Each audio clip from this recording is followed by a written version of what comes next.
Kailangan meron kang game plan at meron kang setup for sleep.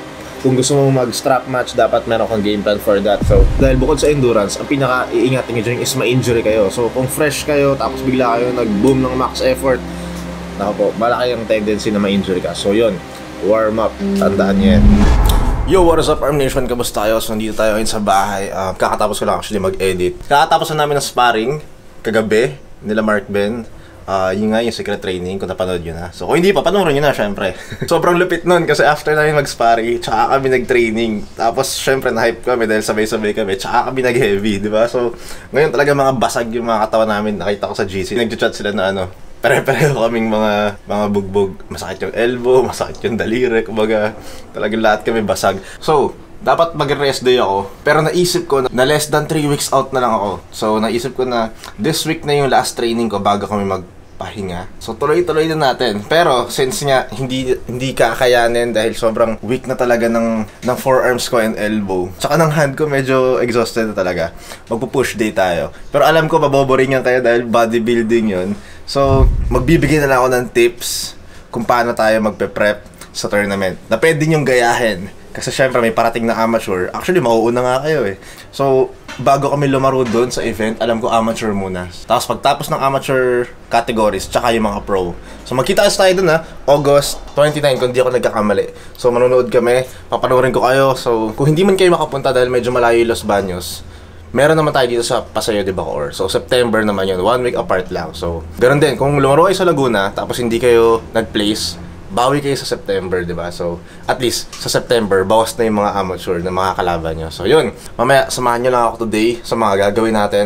Mag-workout tayo ng push day. So, pump day tayo ngayon. Tapos, try natin mag-picture-picture para meron tayong pang-post. Favorite ko kasi mag-photoshoot kapag push day kasi syempre dun yung pump, di ba? Tapos, yun. Tignan nyo lang din kung ano yung mga gagawin ko ngayon. Tapos, tsaka tayo magbibigay ng tips kung paano tayo magpe-prep sa mga tournament. So, yun. Kasi pag sinabi ko ngayon, hindi nyo napapanoorin yung vlog, hindi nyo tatapusin. So, babaya ko na sasabihin, no, di ba? So, game. Yo, so first things first, first meal tayo. So, meron tayong chicken, garlic flavor, tapos may mga veggies. Tapos, 250 grams of fries. Kailangan maka 2 meals tayo before workout para maganda yung pump natin sa gym dahil yun nga yung goal eh. At papakita ko sa inyo ano yung pre-workout meal natin, tapos yung pre-workout drink natin mamaya para maganda yung pump. So medyo aesthetic yung target natin today na workout. Pahinga muna tayo sa strength training dahil nga tuloy-tuloy na. So ito yung magiging rest day natin sa arm wrestling, pero active pa rin. Balikan ko kayo siguro sa second meal or kung may iba pa akong gagawin, hindi ko alam. So as of na habang kumakain ako, manonood muna ako ng kung ano man para hindi boring. Ewan ko kung ganun din ba kayo. Dapat habang pinapanood yung video ko, kumakain kayo. So ganun. Ang goal natin ngayon is bago tayo mag-workout, 2 meals para makapagpasok tayo ng maraming carbs. So abangan nyo yung next meal natin kasi yun yung mahalaga na meal natin para ma-achieve natin yung good pump. Kasi lalo na sa akin, hindi nag-work sa akin masyado yung rice. Pero feeling ko yung mga naka-follow sa akin sa Facebook, may idea na. So, balikan ko kayo, kain lang ako game. Tao po. Ay, ito. Kala ko sa inyo to. Kaya sayang wala tayo. Kamote. Pero, napapayos kasi ako ngayon ng watch. And, naisip ko na bumili na rin tayo kasi hindi pala pwedeng kung kailan tayo kakain tsaka tayo bibili tsaka tayo magluluto dahil medyo patagal yung papakuluan pa natin. Bale target natin is kamote and saging G. So bibili ulit tayo ng hydrate guys. So okay na yung watch, kailangan tayo magpabarya dahil wala siyang palang glasses. So hindi ko alam kung bibiling ko dito sa 7-Eleven pero kailangan natin bumili. So hindi natin kailangan to pero stock na lang natin sa bahay para in case kailangan natin. So zero naman siya ang pangontra sa umay. Puntaran natin yung watch. Malapit lang dito yun. Kasi kailangan nyo maging magaling sa pagtitipid. Pwede mo ipayo sa SM yan pero mahal. Para pag nagarap ka lang dito sa mga ano lang, tabi-tabi, makakamura ka dito. Alright, so kanina pa tayo naghanap ng kamote, wala tayong mahanap eh. Pero meron sila ditong saging. So bale yun na lang muna bibili natin din. Pero maghahanap pa rin tayo ng kamote kasi yun talaga yung main agenda. Kasi yun yung complex carbs na kailangan natin for intense pump. So tao po. Meron kayong kamote? Thank you. Tao po. May kamote kayo sa ano?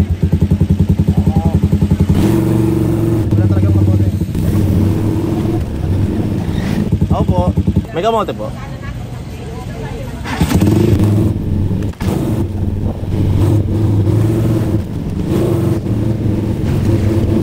Ako po. Meron kayong kamote? Wala pa rin guys.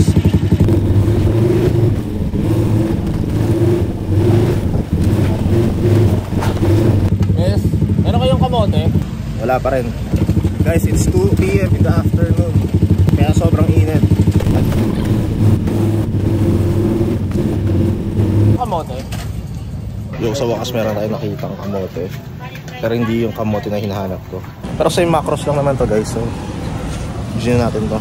Okay, so nandito tayo sa bahay. Tapos itong coke na nabili natin. Feeling ko pag binuksan ko to sa sabog to. Dahil nilagay ko lang siya sa bulsa ko. Wala. At yan, oh. Ito nyo, nalaglag ko pa. So, pag binuksan ko to, it's a trap. Bomba to guys. So, ito ilalagay ko lang siya sa ref. And since wala naman akong balak inumin yun, at kailangan ko lang siyang bilhin dahil kailangan ng barya ni kuya at wala siyang panukli sa akin. Tsaka yung palabang. Okay na yung... Grabe pawis ko. Okay na yung watch natin. At ilalaga natin yung kamote para mamayang bago tayo mag-workout, makakain na tayo. So, ira-ready na natin yung food. So, balikan ko kayo.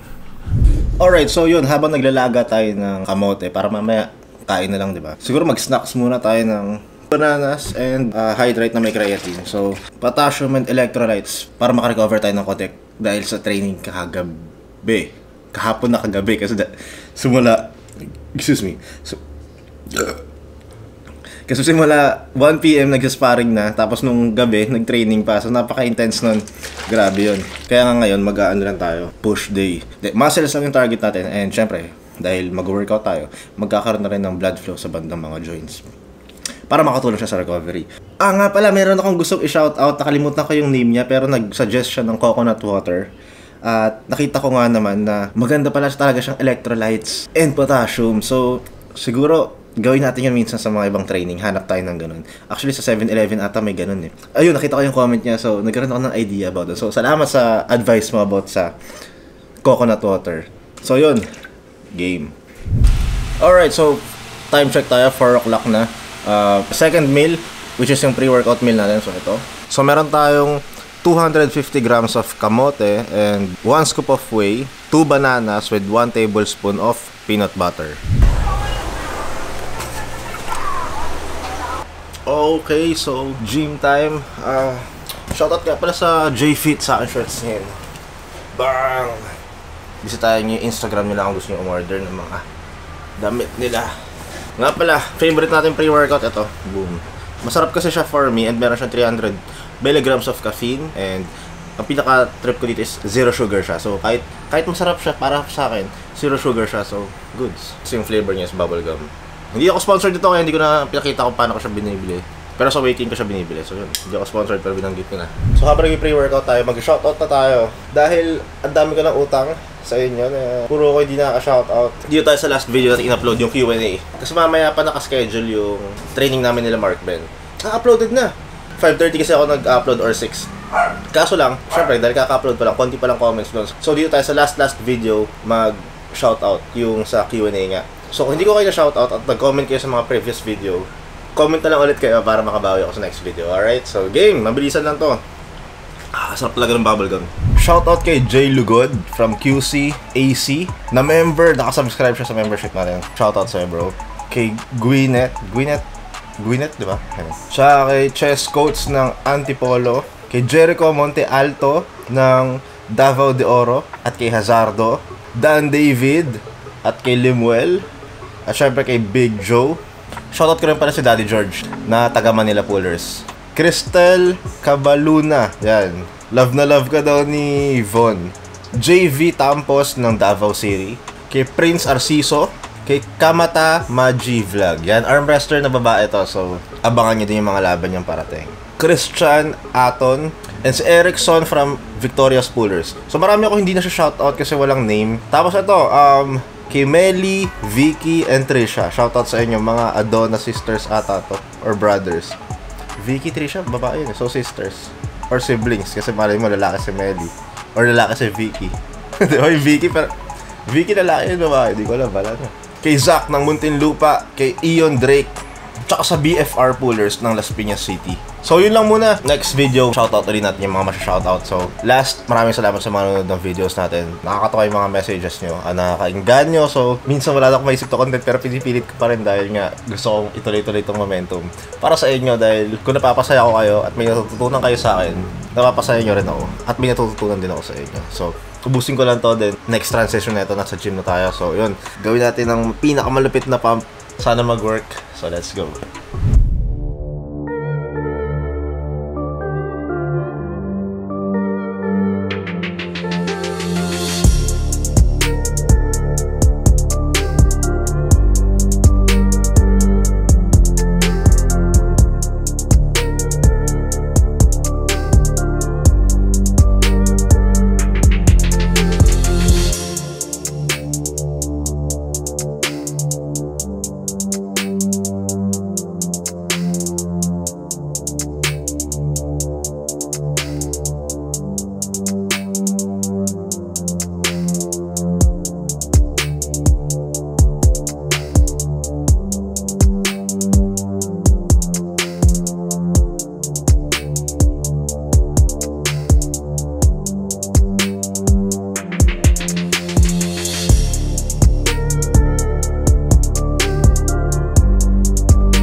Alright, so ito na yung pinangako ko na tournament tips para sa mga sasali ng amateur.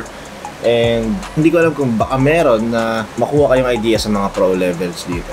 Ay hindi, sa mga kaka-pro pa lang. So itong mga tips na to is coming from my own experiences. So kung nagsisimula pa lang ako, ano yung mga inaral ko, ano yung mga pinaghandaan ko, ganun. So kung meron man ako makalimutan or meron kayong gustong i-share, i-comment nyo din, syempre, para, syempre, malay mo, matutunan ako at may makabasa, matutunan din. So, kumbaga parang pagpalitan tayo ng ideas, diba? So, sige. Actually, ngayon ko lang kasi siya ginawa talaga. Kaya baka may nakalimutan ako, diba? So, at least, may madagdag kayo. So, umpisa, be early on weigh-ins. Bakit? Kasi, syempre, kung may hinahabol kang timbang, lalo sa mga weight classes, maganda, bago ka makalaro, pagtapos mo magtimbang, kung posibleng maka 2 meals ka muna, di ba? Advantage mo yun. Lalo na kapag kunyari 70 below ka, tapos 17 sakto ka, hindi ka pwede kumain pa nun kasi papalo ka ng 71 nun. So, at least, kumaaga ka, pagtapos mo mag-weigh in, boom, kain agad, hydrate agad. So yun, madalas ginagawa yun ng mga nasa saktong timbang. So yun, be early on weigh-ins. Pangalawa is warm-up. Napakahalaga ng warm-up. Marami kasi natatakot sa warm-up dahil baka daw ma-waste yung energy nila or mapagod sila agad dahil mahaba pa yung tournament. Pero hindi. Ang totoo niyan is pag hindi ka nag-warm up, mas lalo ka mabilis mapapagod. Bakit? Kasi pag fresh na fresh ka, galing ka sa 6 days rest or 7 days rest, syempre magpapahinga ka bago mag-tournament Tapos bigla nag-apply ka agad ng pressure dahil syempre, ano yun arm wrestling yun Yung kalaban mo handa din. Kumbaga, boom, max effort agad. From relax to max effort, boom, magugulat agad yung katawan mo nun tapos maglalabas agad ng lactic acid or mas-stress agad. So, hindi ka makakatagal sa tournament nun, mapapagod ka agad, sinasabi ko sa'yo. So, kailangan mo talaga mag-warm up. So, yun, sanayin nyo siya at huwag nyo katakutan yung warm up dahil bukod sa endurance, ang pinaka-iingatan nyo dyan is ma-injury kayo. So, kung fresh kayo, tapos bigla kayo nag-boom ng max effort, naku po, malaki yung tendency na ma-injury ka. So, yun, warm up, tandaan nyo yan. Pangalawa, observe. So, kung hindi ka pa tinatawag sa stage, nanonood ka pa lang, panoorin mo yung mga kalaban mo. Panoorin mo yung mga ka-weight class mo, kung ano yung technique nila, kung ano yung diskarte nila, para alam mo kung ano yung mga iiwasan mo at gagawin mo. So, yun, ako noon, hindi ko pa kilala lahat. Ngayon kasi medyo madali na pag nakilala mo yung pag nakita mo yung mga players, ay alam ko top roller to, ay alam ko ganun. Kasi familiar na ako. Pero kung ikaw baguhan ka, kailangan tignan mo kung sino yung mga kalaban mo. Alamin mo kung ano yung mga style nila, kung mabilis ba to, defensive ba to, so ganun. Be observant. Okay, so next is always try to attack first. So, dapat offensive ka. Kasi kung tournament yan guys, kailangan mo manalo ng mabilis dahil bracketing yun So, hindi ka pwedeng maging defensive as much as possible. Pero hindi mo maiiwasan yun minsan. Lalo pag nakapasok ka sa hook or na-stop kayo sa gitna. So, yun. Pero hanggat maaari, kung kaya mo flash pin mo dahil try to reserve energy para sa finals or semifinals man yan or sa mas upper part ng bracketing. So, yun. Pag naging defensive ka kasi, may tendency na manalo ka sa mga first rounds pero bandang dulo, doon ka mauubos. So, sayang. Kung kailan malapit ka na sa championship, doon ka pa malalaglag, diba? So, as much as possible, try to be offensive. Alright? So next, ito, naging mistake ko rin siya dati. So learn how to sleep properly. So hindi sleep sleep na SLIP. So minsan kasi sa tournament mahigpit, pero dapat mahigpit pala talaga dahil tournament yun. So minsan na elbow foul ka, minsan nadadali ka doon. Kumbaga imbis na manalo ka or magkaroon kayo ng laban sa arm wrestling, minsan natatalo ka dahil sa fouls. So dahil sa mga elbow fouls gano'n. So kailangan meron kang game plan at meron kang setup for sleep. Kung gusto mo mag-strap match, dapat meron kang game plan for that. So yun, aralin nyo yun. Marami namang ways kung paano yun, pero isa yun sa mga mahalaga. At kailangan maaral nyo na siya as early as now, dahil pag dumating kayo sa pro level, mas malalakas yung mga grip doon, mas mahirap mag-slip. So kailangan meron kang game plan for that. So yun. Next, hydrate and fast carbs. So between matches, hindi naman sunod-sunod dyan like super match, hindi ka pa tinatawag. Kahit nakaupo ka lang, nanonood, naglalabas ka pa rin ng energy, lalo kapag mainit yung venue. So kailangan nag-hydrate ka. At yung fast carbs sa tinutukoy ko is yung mga sugar foods like yung mga protein bars, yung mga chocolate, ganyan. So lalo kung marami, tas matagal yung tournament, ako nakakaubos yun guys. So sinasabi ko sa inyo, kailangan nyo mag-hydrate and kumain ng mga fast carbs. So eto, last na pala to. Sana wala ako masyado nakalimutan, or kung meron man, pag-usapan natin sa comments. At kung meron kayo idea, comment nyo, di ba? Para ako rin matuto. Kasi marami din ako hindi pa alam. At baka meron kayong mga technique na ginagawa na gusto nyo i-share para matutunan ko at matutunan din nila. So yun. Lastly is use ice if needed. So minsan mapupunta ka sa defensive position kapag mas malakas sa'yo yung kalaban mo or mas mabilis yung kalaban mo. So wala kang choice kundi labanan siya. Kung ma-exhaust ka doon sa laban na yon, pwede kang gumamit ng ice. Ice, yellow.